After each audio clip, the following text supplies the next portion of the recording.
Good morning, everyone. Thank you so much for joining. Even if you're not here live with me now, I appreciate you watching the video in the future. Uh-oh, hold on, give me just a second. Let me turn off my audio. Still got my Addams Family theme song text tone going off. Don't want to have that. So, this week I wanted to not only answer the questions that I got from you, but also to talk to you a little bit about how you can move with your fish. I told you in the past that I work part time at a local aquarium shop, and I get a lot of people talking about, oh yeah, we've got to move, but I'm going to sell my tank and sell my fish and just start over when I get there. But you don't have to do that. So Frank, who I'm not seeing, he's back there in the corner being awkward like he does. Frank actually moved from North Carolina to Nevada in a 5-gallon bucket in the back of my car. So it's doable.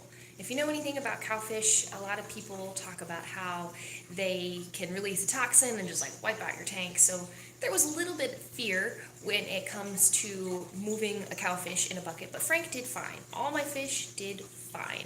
So here are the tips that I would like to share with you when it comes to moving and bringing your fish along with. So first off, make sure you have some very well cycled media. At the time, I worked at an aquarium store in town, and I was able to take some of their fake plants in addition to a couple of the small rocks. As you can see, they've got some like little shells and figures and statues and stuff in my tank. Some of the lighter stuff that wasn't gonna bang around in the buckets too much. So I was able to take that and put them in 5-gallon buckets. I covered the back seat of my car with trash bags. That way, if anything did spill, it's not gonna ruin my seats. Always be prepared. Have extra towels and cover your seats. After I got that, I drilled a couple of small holes in the 5-gallon buckets because, you know, your fish do need to breathe. You got to have that oxygen flow. In addition to having a bubbler, you know, the bubblers were in the buckets at night when we stopped, and on and off. Running the battery-powered bubblers can burn through batteries really fast, especially when you're driving nonstop 24 hours a day. Well, not 24 hours a day, but like 12 hours a day cross country.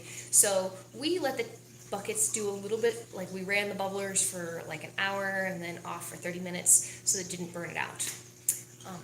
In addition, we had all of the fake plants and stuff in there so that we had a little bit of biological filter.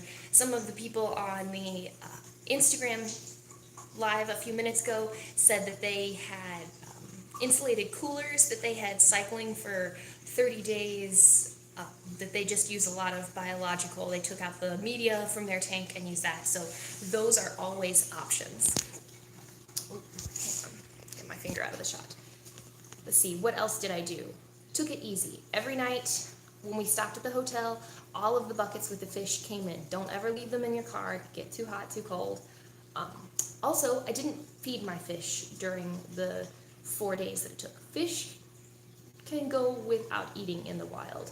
So if I feed them, they're going to produce waste, and that's going to cause ammonia, and I don't want to have that build up in the bucket. So I fed them really good before we started the trip, and then really good once they got to their final place. But during the trip, we did very, very minimal feeding, only a couple pellets of fish that we saw they were eating, and then we did a water change before we started the next morning. Not a full water change, but like maybe a gallon out of a 5-gallon bucket.